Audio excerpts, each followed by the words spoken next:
Welcome to the Real News Network, coming to you today from Baltimore. In Quebec, the student struggle continues. Negotiations with the Quebec government have broken down, and the majority of the striking students say they are going to continue their strike until there's a significant compromise or victory on the issue of tuition hikes. One of the student organizations, however, has suggested that they want to reopen negotiations, even as popular support for the strike seems to be increasing as people oppose what people call draconian Bill 78 that limits the right to the protest movement.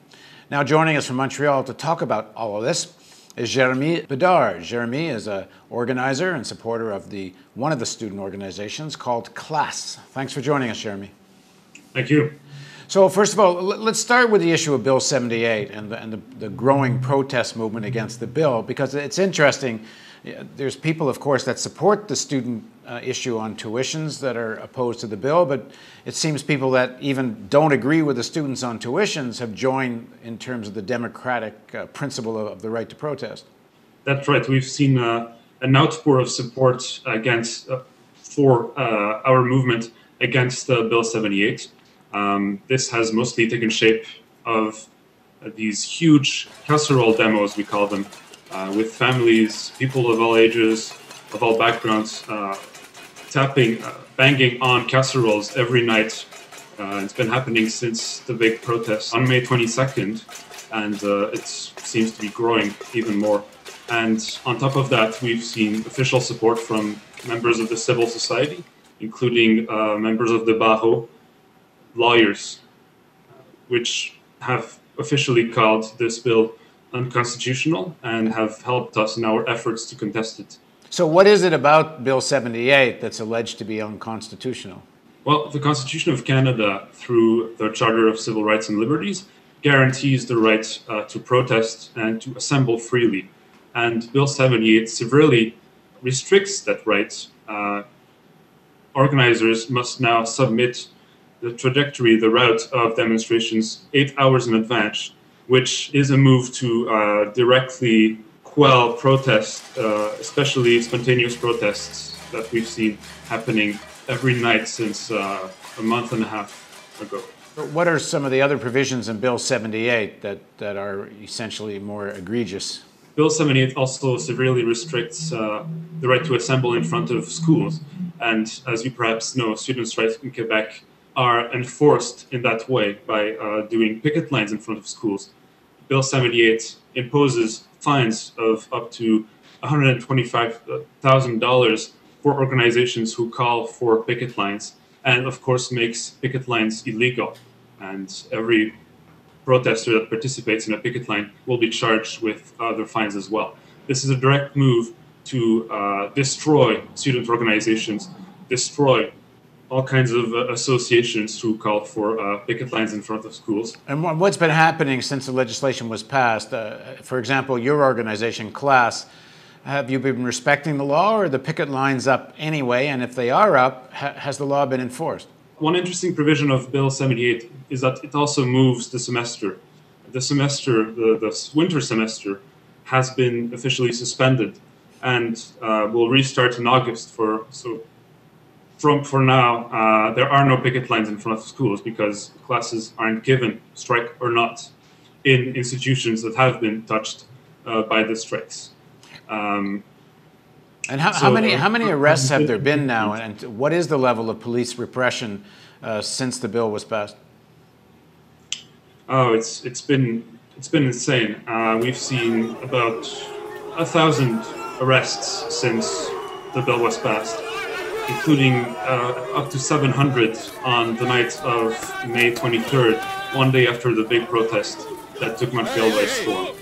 This is done through kettling techniques, as we've seen in the UK in student protests. And Toronto at the G20. Indeed, yes. So protesters are kettled, and they're all arrested through these days of mass arrest and charged with fines that go up to $1,000 per protester. And are they being fined under Bill 78? So far, there haven't been fines under Bill 78. Bill 78 isn't very well enforced because it's been broken consistently every day since 2 weeks, and CLASSE has officially announced that they would support any group calling for breaking Bill 78. And what are students being charged with? Is it that they're simply declaring unlawful assemblies and then charging people? Every demonstration that does not respect Bill 78 is automatically called illegal. They declare it an unlawful assembly even though they don't have to use Bill 78 to do it. There's already existing legislation to declare something unlawful. That's what, if they say there's likely to be harm to somebody, which is just simply up to them to decide. Well, under Bill 78, they actually have the right to declare the demonstration unlawful from the get-go if the route hasn't been given to police 8 hours in advance. So they've been using Bill 78 to declare these unlawful protests unlawful. That's the extent of it, though. No one has been charged these fines to organizations who have called for breaking Bill 78. I see. So they haven't charged the organization, but they've arrested over 1,000 people, and those 1,000 people are mostly have been charged with being part of an illegal assembly? Unlawful assembly, right. Unlawful assembly. Hmm.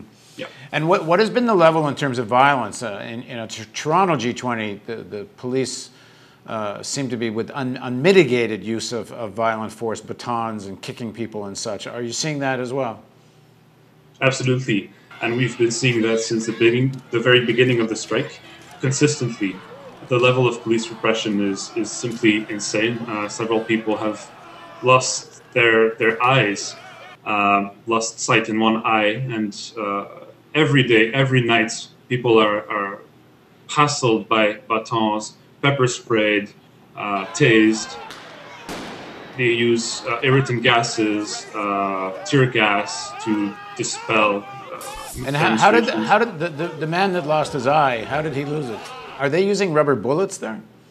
Yes. Well, it hasn't been confirmed in his case, but we do think he was shot by a plastic bullet. They use plastic bullets here in Victoriaville on the 4th of May, and he isn't going to recover his sight. So in terms of the people's morale and the spirit and the continuation of protests, where is that at? Well, considering the level of police repression, it's amazing how much people are ready to go down in the streets every day, every night, and as they have been doing so since the beginning of the strike. It hasn't succeeded in restoring social peace. The entire argument behind Bill 78 was that it was a measure to restore social peace, and now it seems social peace is definitely broken, as well as confidence in police and in government here in Quebec. Now, the negotiations have broken off. The Quebec government apparently, according to news reports, walked away from the table, saying the students wouldn't compromise. Why did the talks break down? The talks lasted for 3 days, and the last government offer was a hike of $16.24 over 7 years. Now, you may remember that the original hike was $16.25 over 5 years. As you can imagine, this is profoundly insulting, and it is normal that student associations around the table rejected this offer, and in turn, this led to the minister calling for an end of negotiations for now. And news reports on Friday were that one of the three major student organizations had a new leader has been elected. The outgoing leader said that he wanted some more compromise, and the incoming leader, it's been reported at least, that she says she wants to reopen the negotiations and is more willing, the news reports suggest, to compromise than perhaps students had before her. What are the politics of the different student organizations, and what do you make of this, what at least the press is saying, a sort of break in the ranks of the student organizations? Well, that's a rather complicated subject. Very quickly, there are 4 student unions around the table. The CLASSE, which I'm part of, Coalition Large de l'Association pour une Solidarité Syndicale Étudiante. The federations, as we call them, the Fédération étudiante collégiale du Québec and Fédération étudiante universitaire du Québec. One of them represents college students and the other university students, as well as the Table de concertation étudiante du Québec, which is a 4th group. that represents unions that have left the Fédération étudiante universitaire de FEUC after the 2005 strike. Now, CLASSE, amongst these groups, CLASSE represents about 50% of total strikers. And the FEUC represents about 20-25% of strikers. FEC, however, and FEC is the group you're talking about, FEC is the federation representing college students, have indeed called for a compromise and have told the government and media that they were ready to compromise on the hike itself. Now, it is important to remember, however, that FEC represents a very small number of student unions, about 4 student unions. But in terms of overall representation of Quebec students, what kind of percentages do they represent? They represent about 80,000 students out of a total of 400,000. And overall, how many students does CLASSE represent? They represent about 100,000 students. And most of them, and half of those on strike are connected to CLASSE. Indeed. Okay. All right. So go ahead. So what does this mean then? The important thing to understand is that CLASSE is a coalition around the idea of a strike. Therefore, the vast majority of its members are on strike. FEC, however, only has about 4 of its members on strike currently.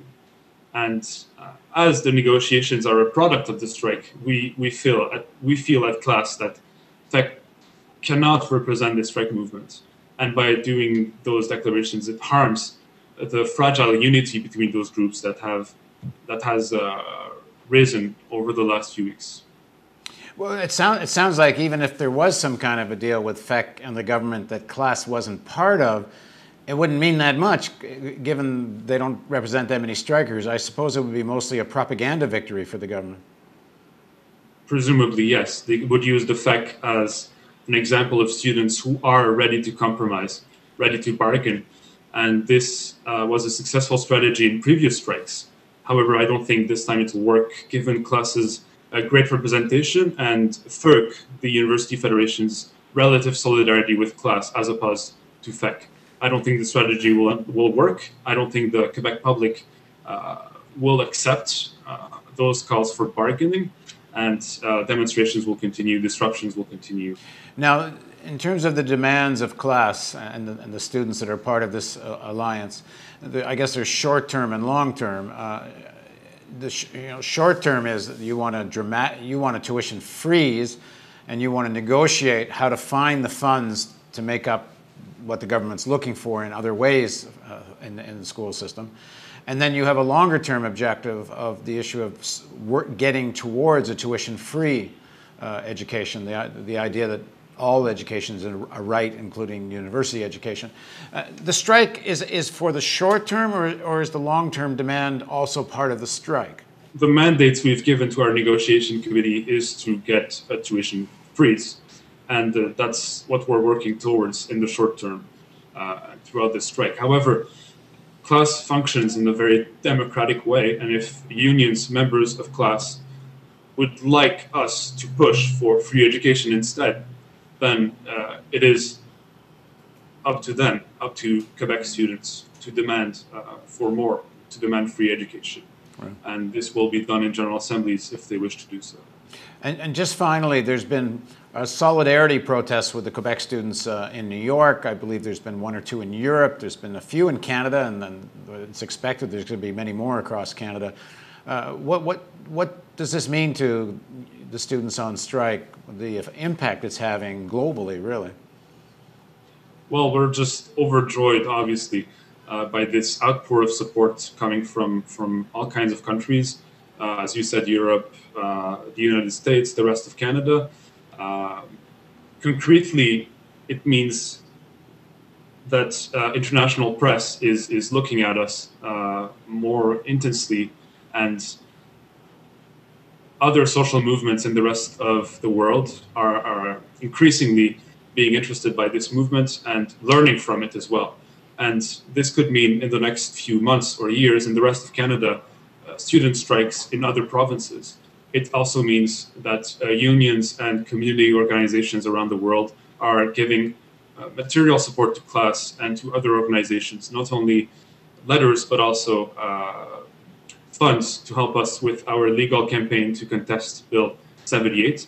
We expect more solidarity coming from all kind of organizations and countries, and I would like to use this tribune to officially call for unions and associations of all kinds to support us in our struggle for democracy and free education, free for corporations and free from tuition fees.